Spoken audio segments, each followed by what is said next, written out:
Hello, everyone, and welcome to this wonderful session on practical leadership insights. The speaker, Mr. Narendra Goidani, is here with us and he will begin his session in a few minutes. I would also like to welcome Mrs. Aruna Katara, who is the president of Hope Foundation and Research Center. Before we begin, I would like to inform all the viewers and participants who have joined us on this channel that you are welcome to post your queries and questions in the comment section below the video, and we will take up this question with the speaker towards the end of his session. So let us begin, and I would like to take this opportunity to actually introduce to you the Hope Foundation and Research Center, especially to those who don't have not known us. The Hope Foundation and Research Center is was actually started in 1979 and has been relentlessly actually working towards nation building. It was our founder president's dream that India emerge as a superpower, as a leader on the world platform.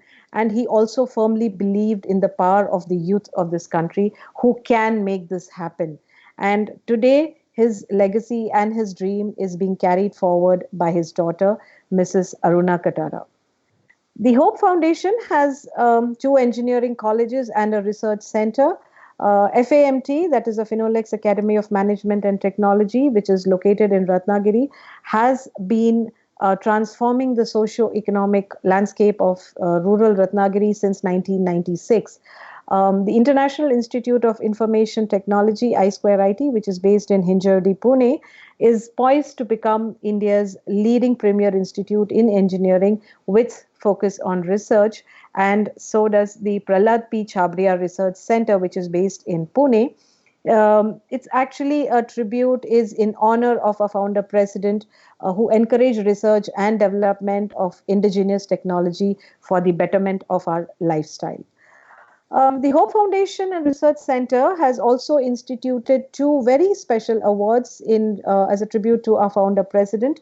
Um, and this award carries a prize of rupees 1,25,000 each, a medal, a citation, and is awarded to young women from the final year in colleges in science, technology domain, engineering domain, as well as young professionals who are in their early career for their contribution towards research, to their development of social and scientific areas.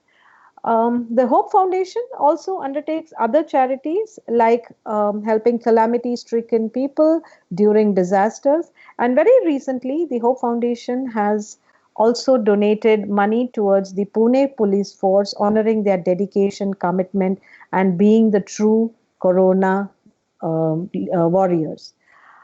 And now I would like to take a few moments to introduce our speaker of the day, Mr. Narendra Goidani. He is a life coach, a parenting guide, a trainer, and a modern age philosopher. He is the founder of Life School, which is an institution focused on inspiring individuals to follow their dreams and explore their potential. Mr. Narendra Goidani believes meditation is a channel to strengthen one's conscious, and as a life skills trainer, he has been conducting inspirational programs for more than 19 years and has been striving towards building a better world for the generations to come, where everyone will have beautiful stories to narrate. A mentor to thousands across the globe, his long standing life value revolves around inspire or expire. Mr. Narendra Goidani believes that the youth of India has the potential to take the country to its deserved position on the global level. To empower students towards this movement, he has also started the initiative of Keep Moving Movement, a social initiative that is focused on imparting life transforming training to teachers, students in English, Hindi, Marathi, Kannada, and Gujarati. That's too many languages, sir. This initiative is steered by a committed squad of 200 plus life schoolers who are trained and experienced professionals under the guidance of Narendra Goidani. Today, we will hear from him about leadership. And sir, this is over to you now.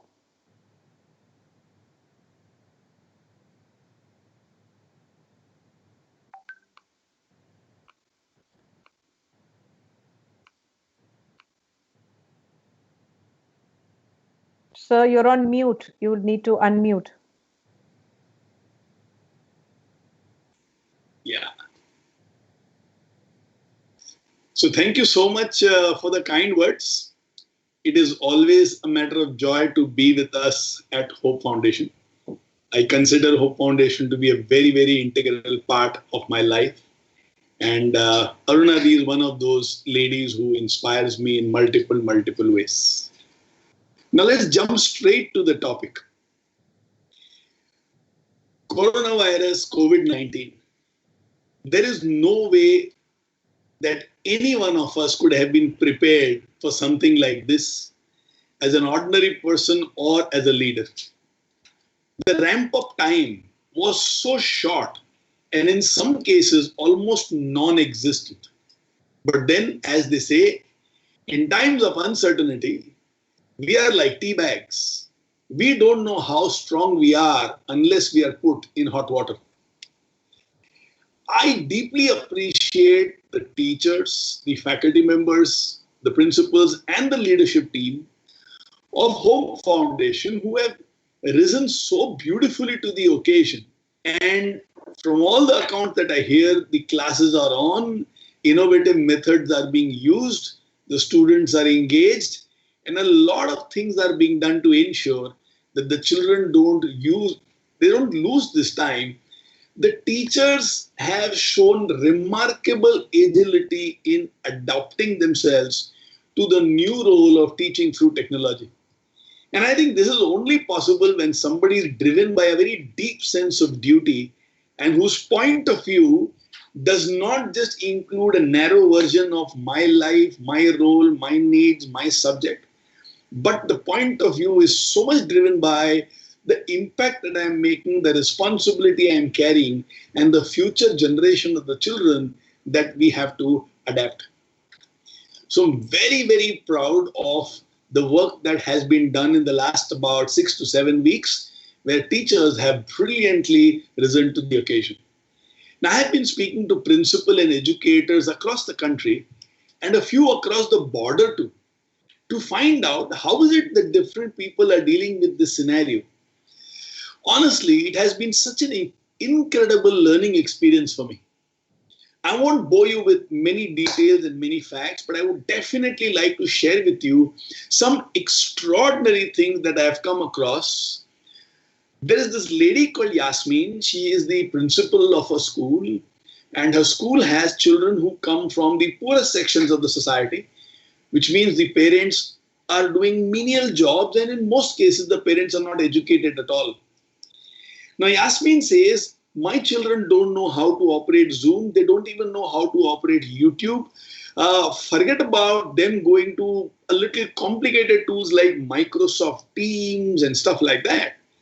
She says, I am fortunate that my children know how to use WhatsApp. What she has done is, a 40-minute classroom has been broken down into 4 parts. And the teachers in the school are creating 8 to 10-minute videos and posting these videos on WhatsApp for the children to see. More so, she says, in many of the families where we have children, they have only one phone at home. And if mother has to go out or father has to go for his job and the children are at home, the phone is not with the children. So we realize that unlike the school where all the children come, at homes, because of broadband or because of lack of machines, teaching all the children at the same time is not possible. Hence, WhatsApp is the best. She says we post it early in the morning and then the children are given assignments on WhatsApp. They are asking questions and we are giving answers through WhatsApp. Not only that, we have engaged children in different activities like, tell me how did you help your parents today? And they're supposed to take a selfie of their help and the best help become the DP of the day. Can you believe that? So awesome, isn't it? So while this COVID-19 has been a tragedy to a large extent, there have been such amazing out of the box thinkers and people who have risen to the occasion and who are doing things which are phenomenal. There is a saying that we have in life school that often the burning points of your life is actually the turning points of your life. If I look carefully, the burning points of my life can actually become the turning points of our life.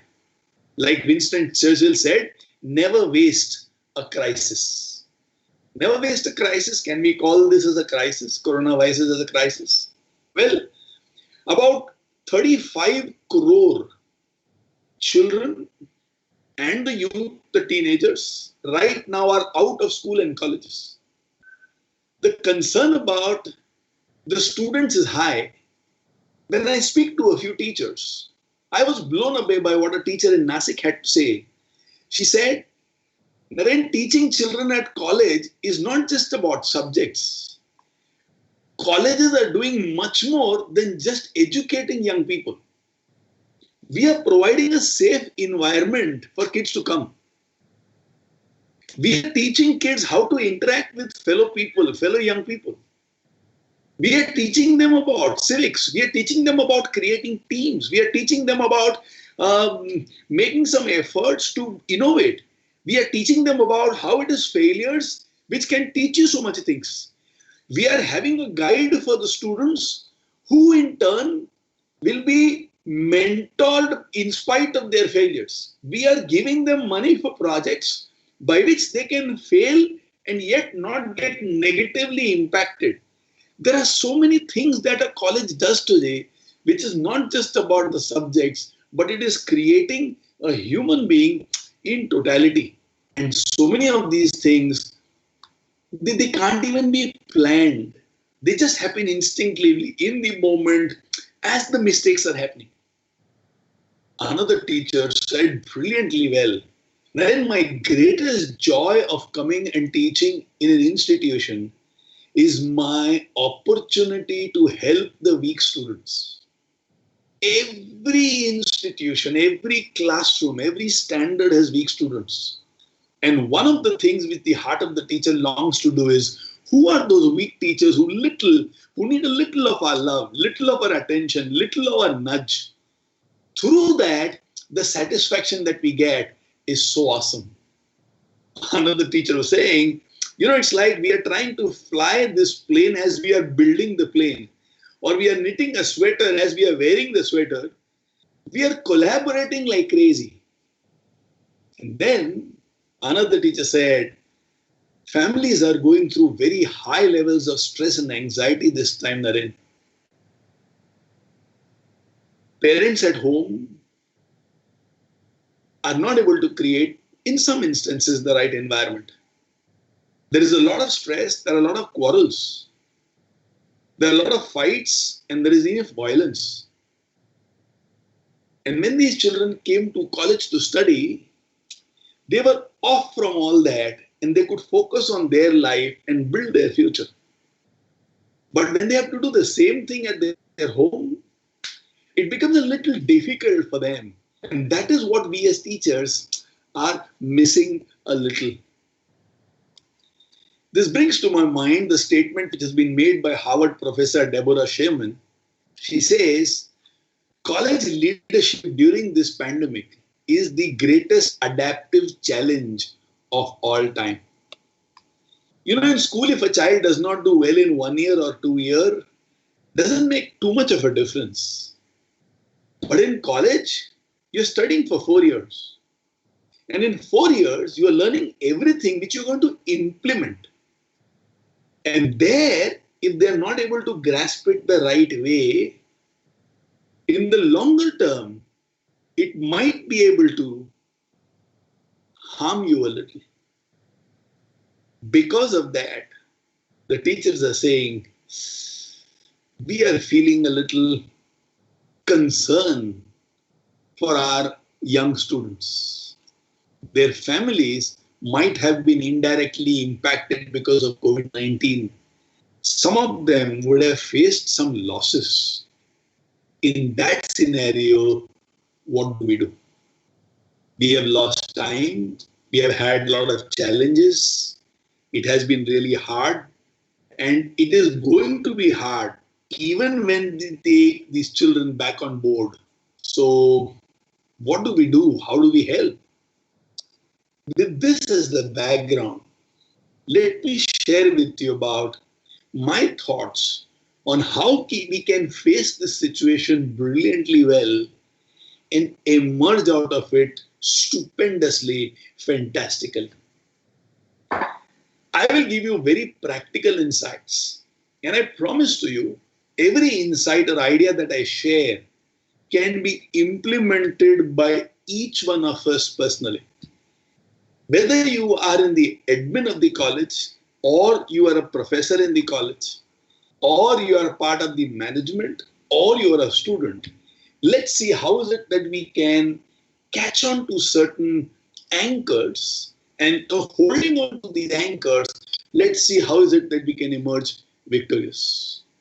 First of all, those of you who have a pen and paper, here is an idea. Write down a word called brufactomistic.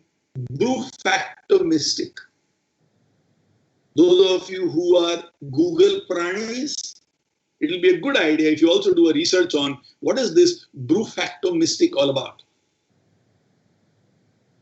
Well, if you do research on Google, here is the answer which I can give to you. You will not find a word over there called brufactomistic, because this is a word which I have coined yesterday morning. What is the meaning of the word brufactomistic? Whatever I speak in the next 20-25 minutes, the base will be this word called brufactomistic. I also do leadership coaching to CEOs of companies, board members, and CXOs. As a result of which, I have developed a keen interest in reading books with business as the background. One of the books that I love it is a book by Jim Collins called Good to Great. In that book, Jim Collins speaks about how a leader must be able to face brutal facts while remaining optimistic. So that is how the word brufactomistic comes. Brutal facts, remaining optimistic. Brufactomistic. Brutal facts to understand how difficult situation is or what are the challenges. And optimistic, believing that I have the power in me to solve this situation. A sister of mine, Anita Pansari, stays in US, and she's a lady with incredible accomplishments.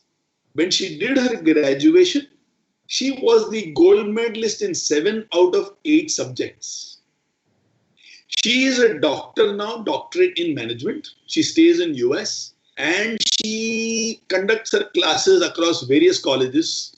She is this high flyer, long milers in US. A few days ago, when the family was talking to her family, she asked us, how are you guys coping? And few of my family members said, we are doing well. And a few said, oh my God, you have no idea how anxious it is. We are tremendously anxious. There is a lot of stress. You know, in Pune, that time when we spoke about 2 weeks back, said, you know, in Pune, we have 350 cases. And 350 cases is not a small number, right? And Anita kept smiling throughout the conversation. And then my wife, my darling wife, Bharti, asked her, so how are you? She stays near Atlanta. And she said, well, we are having a great time. And our city has about 22,000 cases of COVID-19 right now. It's a little bigger than a town, smaller than a city. 22,000 cases, and Anita was absolutely at the peak of her exuberance and joy. What? We have less than 350 and we are anxious. You have 22,000 over there? And she said, yeah, but you know, if I'm anxious, my immune system goes down I become weak and the chances of me having COVID-19 become high. I take care of my hygiene and I've decided being positive is the best thing. So she says, I have decided to be supremely happy and I'm counting the small, small joys of my life every day. A flower comes in a small flower pot and I celebrate. My husband is at home and every now and then we sit together and we chat. First time in our life, we are having breakfast together, lunch together, dinner together for so many days. It has never happened. So, what a beautiful thing it is. We are getting the best of our life. Now, this is called bronchiectasis. I understand that there is a disease. The brutal fact is it can come to anybody. But I'm going to be optimistic and focus on everything which is in my control and enjoy it rather than get concerned about what might happen, what might happen, what might happen. Another guy that I love to read and love to watch is this amazing human being called Joel Barker. Now, Joel Barker is one of the ustads in the world when it comes to setting vision. Joel Barker says, whenever times are tough and things are not in your control, shift your focus to your 9 feet by 9 feet. What do you mean by 9 feet by 9 feet? Imagine I am at the center of the circle and 4.5 feet on both sides. And I create a circle with 4.5 feet as radius, and that's my 9 feet. If I'm the center of a square, then with the radius of 4.5 feet on both sides, I create a 9 feet by 9 feet zone. Wherever I am, can I ensure that this 9 feet by 9 feet is a happy place? I don't know about the world, but can I ensure 9 feet by 9 feet is done brilliantly well? I have a friend of mine whose name is Mustafa. You might have heard about Mustafa. Mustafa is the owner of a company called ID Fresh. ID Fresh makes these idli batter, medu vada batter, dosa batter, parathas and sells. About 12 years ago, he started with an investment of 50,000 rupees, 10,000 of his own and 40,000 borrowed. And today, the turnover of his organization is 1,500 crores. Mustafa has been to Harvard to speak on how to scale an ordinary business. He calls his business an ordinary business because he says making of an idli batter is so easy. Every person in the country knows how to make it. Every woman in this country knows how to make it. And out of an ordinary product like idli batter, if I can create a 1,500 crore, now that is why people all over the world want to know, how did you scale an ordinary product so much? iPhone is not an ordinary product. It's an extraordinary product. It's a desirable product. Idli batter is a very ordinary product. He said, more than my success, I would like to talk to you about my failures. And when I said, okay, what has been the biggest failure of his life? He said, when I was in US, I was working there. I had an idea for an app. I created that app. I made a prototype. I made a working model. The app was very simple. People like me who were there in US had relatives and my relatives were very poor. So if we have to talk to them, there is no way we can talk to them. And they would like to know, how are you doing? My mother would say, have you become slim? Tu dubla ho gaya kya? Khana acha milta hai ki nahi milta hai? And there is no way they can see me. So I thought, like me, there must be millions of people in US who want their people back home to know how they are. So he created a prototype for an app by which I can be able to send messages. I'll be able to make phone calls. I will be able to send video files and I will also be able to send pictures. He shared that prototype with a few friends and a couple of professors. Everybody laughed at it and said, are you mad?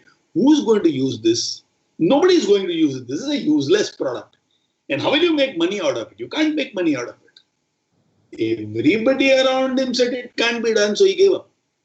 He came to India, started ID Fresh. Took him about 1 year to establish this product. When he was nearing the 100 crore mark, he was thinking he's become a big success in life. And that is when one day in the news he read that a green color app has been bought by a blue color app for only 2 lakh crores. You know what apps I'm speaking about? WhatsApp has been purchased by Facebook for 2 lakh crores. Mustafa smiles and says, today I'm doing well, 1,500 crore. Azim Premji has just put more than 100 crores in my firm at a less than 10% stake sale. I'm doing really well. I've made all the money I can. I never thought I'll be so rich. But I don't think I'll be able to create another product which can be valued at 2 lakh crores. He said, that is the cost I paid for lost opportunities. My darling friends, there are some things in our life that you and me cannot control. Thinking about that will drain you, will weaken you, will make you feel the worst thing in the world, which is called helpless. On the other hand, if you can focus on what can be done, you will feel progress, you will see development. Most importantly, you will be empowering yourself. In Pune, somewhere around 1617, the lockdown started. And of course, on 23rd, the national lockdown was called off. When it started in Pune, that time we thought, what is it that we can do in this time, which would be like the best thing that could have happened? We have a product called Wow Parenting, where it's a parenting coaching app where anybody in the world can download that app and look at what is there in the app, and they will get coached on how to be an extraordinary parent. We decided to have an online parenting summit. Since everybody will be at home, we are also at home. Let's create an online parenting summit. The largest parenting get together in a workshop that I have addressed is about 400 people. So the first thought was, let's have a summit with 500 people. We should do bigger than what I've done earlier. As I started speaking with my partner, 500 didn't come from my mouth because 500 is not an incredible number. He said, let's do 5,000. Bahut maza aayega. Then we caught hold of our digital marketing agency and we asked them that we have this budget and we want to create an online parenting summit. Dates are 6th, 7th, 8th, 9th of April when the lockdown is on. You have about 10 days time to create the website, to create the collaterals, to do the marketing, get the technicals in right, etc., etc. And I have these 7-10 days to create one very unique content. And through that, we should be able to make a huge difference in the life of parents. And purely to stretch the imagination, I told him, shall we do 50,000 registrations? I don't know whether he had madness at that point of time. He said yes. Me and Paresh looked at each other. Our goal was 5,000 would have been incredible. He said 50,000 was doable. To cut a long story short, we had 67,500 registrations from 120 countries across the world. And this entire project was executed by how many people? By 5 people. How many days? 10 days. How many lives affected? Thousands of lives. Why am I sharing about Wow Parenting with students and teachers and faculty members? It is not about what we did in Wow Parenting. It's about a drive to make the maximum out of any opportunity. Yeah, lockdown is there, so some things cannot be done. But even when some things cannot be done, a lot of things can still be done.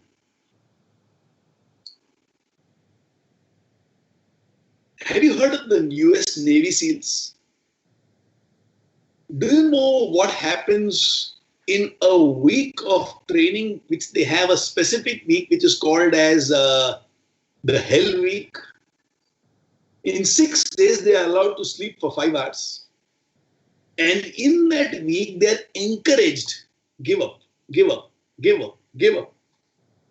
In fact, in a team of about 100 people, they will tell, even if 5 of you give up, no, I will allow all of you to go to sleep. You don't have to go through such trauma. Because in these 6 days, they have to do something like 1,000 push-ups every day. They have to run about 70, 80 kilometers every day. And they have to run with 40 kgs on their back. It's very difficult. And people who complete it, they normally say this.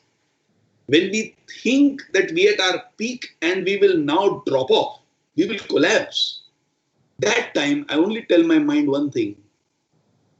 This is not even 5% of my capability. I can do 20 times more. They say, when I hit a wall, I tell myself, I can do at least 20 times more. This is nothing. This is warm up. And that kind of a mindset, they go on to do incredible things. I give you the same challenge. If you hit a wall and if you think, इससे ज़्यादा नहीं हो सकता, or if you think, this is the best I can do, or if you think, I don't have resources and therefore I'm feeling helpless, what is in my control? For a few seconds, imagine that you are in that hell week and you are one of the Navy SEALs. For a few minutes, imagine what you have done till now, which includes stretching of your imagination, is only 5% of what you are capable of. Tell yourself, I can do more. I can do much more. I am going to use this time to create history. I'm going to use this time to start creating my autobiography. Tell me, what is there in an autobiography? In an autobiography, there is one reference to the person's achievements. But nobody wants to read about those achievements in that autobiography. They picked up that book because obviously that person has achievements. What actually goes into an autobiography are 3 very important components. Any autobiography has these 3 important components. And I'm not speaking about data. I'm not speaking about where I was born, who were my parents, where did I study. That will be there, but that is not the core. The core of an autobiography is A, who are the people who helped you in this journey? In any journey of achievement, there are so many people who help us. Like we always say, teachers are the ladders walking on which we become leaders in life. Now today, let's say if I am able to code well, a teacher taught that properly, as a result of which I have become a good coder. Today, if I am able to communicate well, a teacher in school taught me the fundamentals of English properly, as a result of which I am able to communicate well. Teachers are ladders walking on which we become leaders in life. And the ladder stays in its place. Ladder doesn't go anywhere. Because the ladder always believes there are many more people who have to climb up, and all of them will need these ladders. Like these teachers, sometimes there is a partner, sometimes there is a friend, sometimes there is a family member. And sometimes it can be an enemy who harmed us, who made us aware of our weakness, and therefore we became stronger. But each one of these people have done their bit to create us.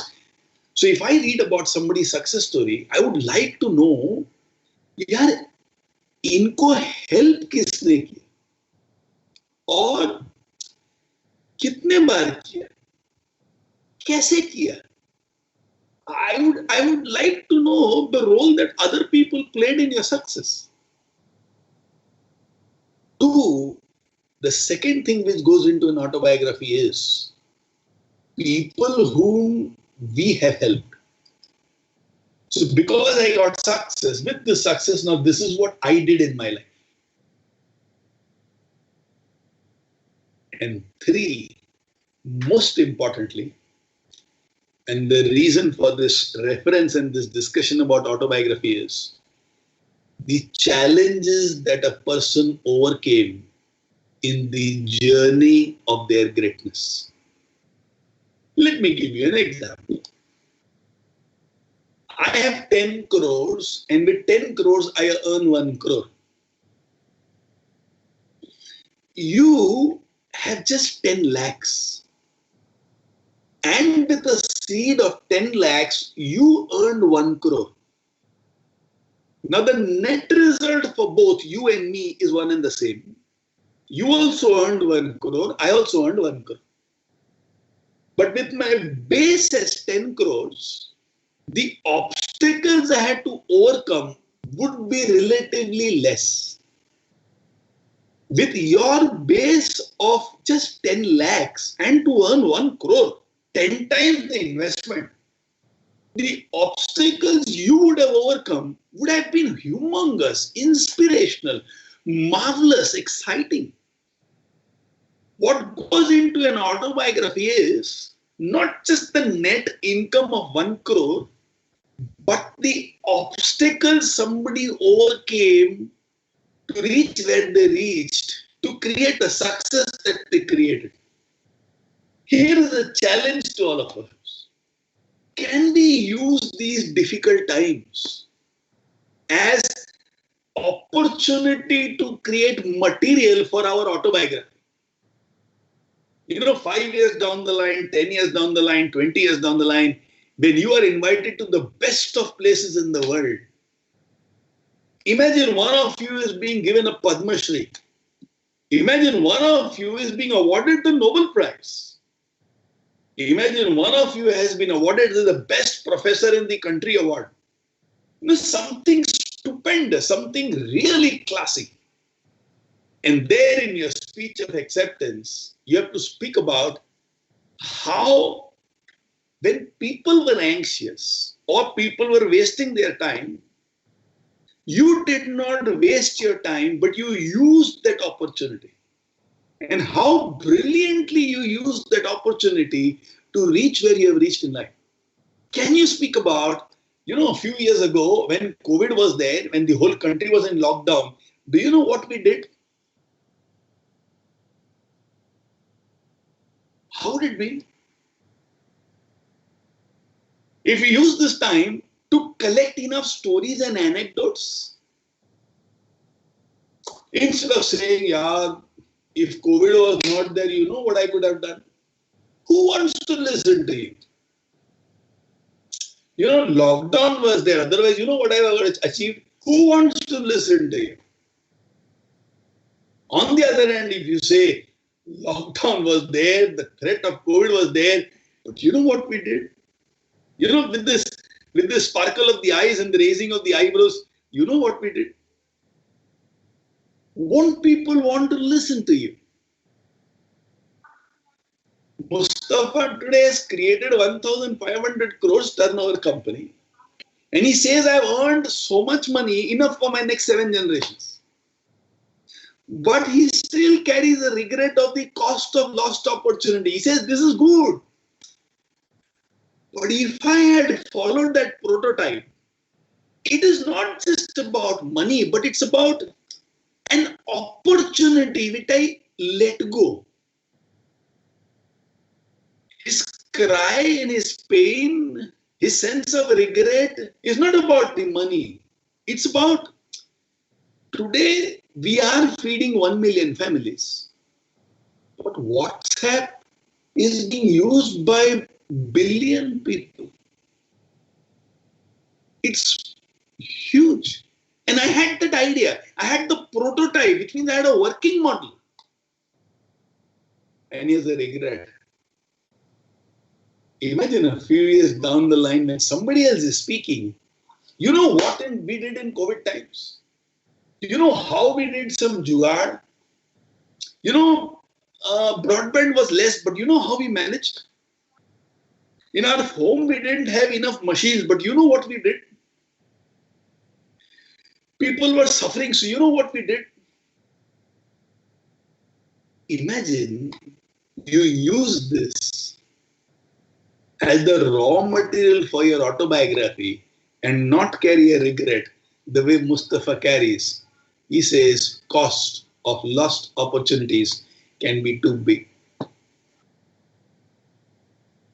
I understand the challenges are big, but then for a champion, the enormity of the challenge never deters them, it never stops them, it never weakens them. Like I told you about Yasmin, very poor children, very poor backgrounds, in a family of 4 or 5, only one phone. But yet this lady finds a solution, says, ये ना हम ऐसे करने वाले. If you can do that, that will be leadership. Leadership is not just when we sit on a chair, we have resources, we have a very cooperative team, and we do something. That's good. That is expected. But the test, like a tea bag, is when we are put in hot water, where we are brufactomistic. There are brutal facts, and yet we are supremely optimistic. Nobody in the world has the power to bring our optimism down. You know, when we can do that, then it will be huge. How to do this? Collaboration. The most powerful word is collaboration. See, today, nobody has all the answers. There is a lot of uncertainties. We are not getting the right kind of guidance from the college authorities, who are not getting the right kind of guidance from the administration, who are not getting guidance from the ministry. So it's a trickle down. I understand. But nobody therefore expects you to have all the answers also. You don't need to have all the answers. But we can talk. I remember one teacher telling me just day before yesterday, Narendra, my students have saved me. I had no idea how to operate a Zoom. And my children have saved me. I had no idea how to operate a Zoom. And my children, through WhatsApp video, have taught me on how to operate the Zoom. As a result of which, I am taking classes for those children. Which means it's absolutely okay if we say, I want to do this, I have no idea how, can you guide me? We want to achieve this result, this is where we are blocked, can we do brainstorming? Any person who takes advantage of collaboration at this point of time will succeed beyond measures. Beyond measures. Any person who thinks I need to have all the answers with me, that will be a little sad, because nobody has all the answers and nobody even expects you to have all the answers. Focus largely on your professional development. Believe in what the US Navy SEALs believe, that if we have hit the wall, we only touched about 20%. We are only about 5%. We still have 20x to go. Believe in what Winston Churchill says when he says, never waste a crisis. Listen to Joel Barker when Joel Barker says, take care of your 9 feet by 9 feet. Get inspired by Anita Pansari, whose town is having 22,000 patients. And yet she has created an epitome of happiness wherever she is. When you and me can do this, oh, we will be not only intellectual leaders, we will also be emotional leaders. And we would have displayed leadership in the toughest of times. I began by saying, there is no real way any one of us could have been prepared for something like this, because the ramp-up time was absolutely non-existent. This is a time of huge uncertainty, and I know enough efforts are going in the direction. But I also believe we can do much more. We can do miraculous things. To conclude what I had to say, and then I'll hand it over back to Vedehi. In case there are some questions that anybody has asked, would love to take those questions. Would love to listen to Arunadi also speak her thoughts on this current scenario. But just to conclude from my side, I'll tell you how I process these scenarios. Every time I have a challenge or difficulty in my life, this is how I process it. I tell myself, Naren, you are made for a time like this. All the preparation that I have done in my life, all that I have gone through in my life, the good and the bad, is actually prepared me to step up and take this situation head on. Naren, you don't need to know everything about what is going on. There is no way you can know everything. But if you are resilient, if you are adaptive, and if you are committed to winning, grab this opportunity. Do not waste this crisis. Collaborate with people, and you will create the biggest success through this toughest time of your life.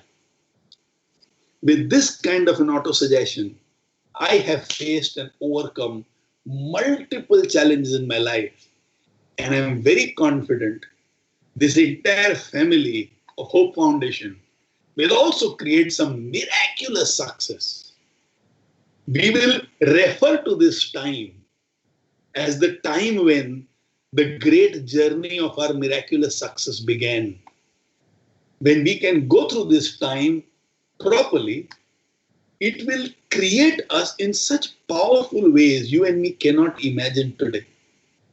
So just believe in life, believe in yourself, and if this time has come for you and me, it means we are made for this and we are going to win this. With this, let me conclude what I had to say. Thank you so much for this opportunity and love you all. Hello, sir. Hi, Vedi. Okay, so we have a couple of queries. First of all, let me thank you for this wonderful talk. And some of the takeaways that I think most of us had was the first thing is nobody has all the answers. So there is no hesitation, or there should be no reason for us to ask for help, to reach out to others to find solutions to what we are facing right now. So the key would definitely be collaboration and focus on our professional development.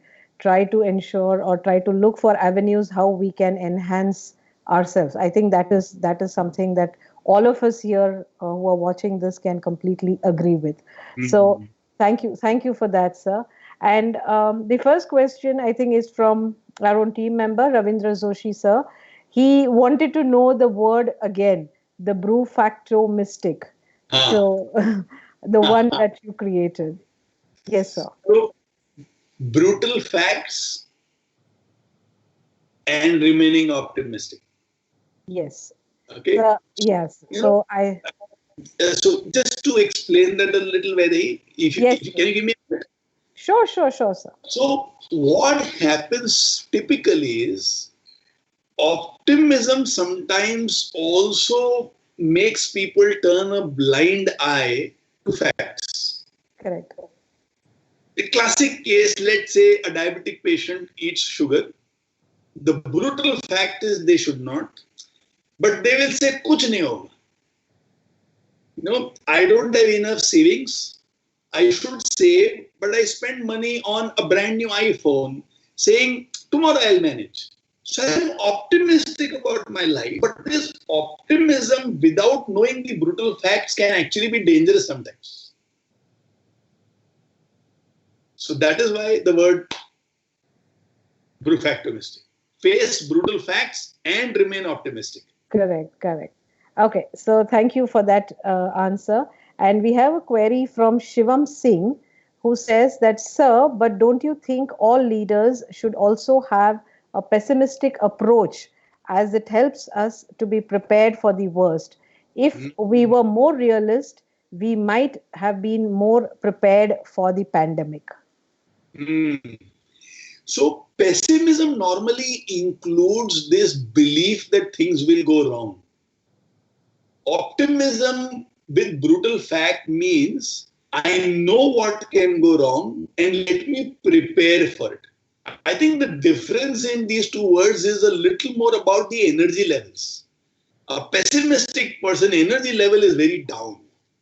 They are sad. They withdraw energy from you also. When you are saying can be done, they will say, but these are the reasons why it cannot be done. So when I am facing the brutal fact, yes, these are the issues, but it can be done. To me, that is the word brew factomistic again. So not pessimism, but facing brutal facts, absolutely yes. If this is what you mean by pessimism, yes, that also has to be a part of our thinking process.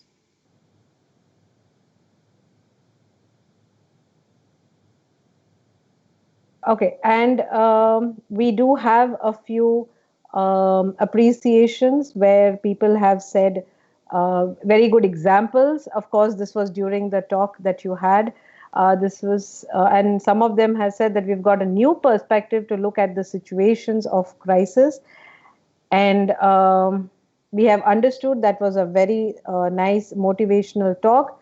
Thank you, sir. So these are the queries right now, and since there are no more queries as of now, I would like to thank you so much, sir, and to formally um, present the vote of thanks. I would like to invite Aruna ma'am. She's gone live, ma'am. Thank you. Thank you, Vedai. Uh, Naren, Uh, I'm short of words actually.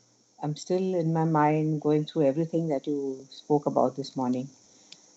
It takes me back to the first two lines that had hooked me on to you were when you had earlier explained that there is two two concepts if we hold dear to ourselves and practice every day, we will achieve a lot, not as a material success, but in terms of being strong and leadership success. So I remember when you had said, "Aaj maza aayega." आज मजा आ गया. So what you were trying to say is that every single day you must have at least one moment, wow moment, where you discover something for yourself and learn something new, and you say, "Oh wow, आज मजा आ गया." I remember that one line, and the other line which I remember very categorically is, "आज कुछ नया करेंगे."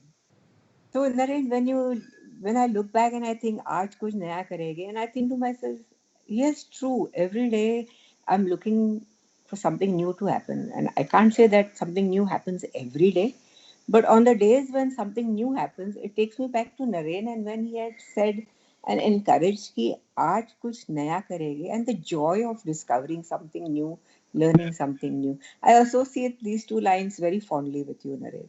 thank you, sir. Thank you, Naren, so much for this morning. Um, what you spoke and how you focus on how to use this time to be resilient, adaptive, and collaborate with people. It's true, it's correct to overcome the multiple challenges that none of us were prepared for. But Hmm. it entirely depends on us now whether we make lemons out of the lime juice that life has served us. I can see around me a bit of both the type of people. Arey, yes, I. And I can see around me people who are actually using this time. For me personally, the family time, the time to learn new things. I had my first webinar in this breakdown period. Yeah. I've been swimming the garden and watering the plants in this breakdown period. So that part has really struck a chord with me. Hmm. I loved your new word. I loved your new word that I learned, brew factoristic. I was quickly going to check on Google, and it reminded me of Farhan Akhtar and what was the other one in that movie Three Idiots. So when you explained brew factomistic, I thought to myself, ये तो सही है. It is brutal facts, and the brutal facts. All of us are surrounded by these brutal facts, but how we react and how we uh, pose ourselves to the situations around us is by remaining optimistic. I Yeah. completely agree with you, Naren. I'm very proud of my team also because In Pune, since we have good connectivity, we've been able to host 4 classes every morning for our students. And in Ratnagiri, we have a problem with connectivity, with the bandwidth for the students in remote part of our country. So we post them a lot of online homework and online classroom. So I think at both places we have tried to work with whatever we have in our hand and exploit it to the most bestest. I like what Mustafa said also. The example of Mustafa is how to scale an ordinary business. Yes, he said that he had reached a place where he had made a prototype, and that similar prototype was made by Facebook and WhatsApp. And here Mustafa spoke about his biggest failure being that and the loss of opportunity. Correct. So there is a loss of opportunity and there is a cost of opportunity. So this sentence we all need to apply to ourselves in our daily life, because there will always be a loss of opportunity, and it's for any businessman, that's the first thing he thinks is my cost of opportunity. So if we had to adapt this in our everyday lives, I think we would be going somewhere. Your example of the Navy SEALs, I've never realized. I know it's tough and hard to be in the army anywhere in the world, but this kind of resilience and this kind of strength, and more than anything, the discipline of the mind, for the mind to be able to uh, be your strongest asset, that is something I think we all need to learn. I think if we conquer our mind, we will probably have conquered anything and everything that comes our way. You spoke about Joel Barker and to focus on what is in our control. Correct. The reactions we have to whatever is in our control, pre-COVID, COVID, post-COVID. That one line of to be able to react to what is in our control holds good.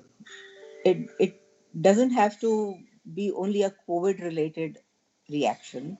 It is for life. It is a lesson of life. And if we can find out our happy place just in the within the periphery and not look at the negativity and not let negativity, like when Lakshman drew the Lakshman Resha, or when our PM Modi said this is your Lakshman Resha, you're applying a similar principle, that draw a circle around you, which is your happy place, which is your positive place, where you see progress, you see development, and you do not allow negative influences to break through this. This is not just a COVID related reaction. It is a lesson for life, and I'm sure when students from Wow Parenting and Life School listen to you and hear you speak, I know when I hear you speak in the night meditation, there is always a take home. And I'm grateful, Naren, that you have been here with us today, encouraged us, and shared your thoughts. And we look forward to your guidance again. Thank you so much, Naren. Thank you. Thanks, pleasure. Thank you. Thank you, everybody, once again for joining. And sir, we do have a lot of appreciations and comments on in the chat box saying, in fact, Brew Facto Mystic has been the hero of the day, the word for today's session, and I'm sure everybody is going to now. It's going to become viral and part of Oxford soon, but. But it was very nice, and thank you all once again. Thank you, participants, for joining with us today. Have a great day. Take care and stay safe. Thank you, sir. Bye. Thank you. Bye.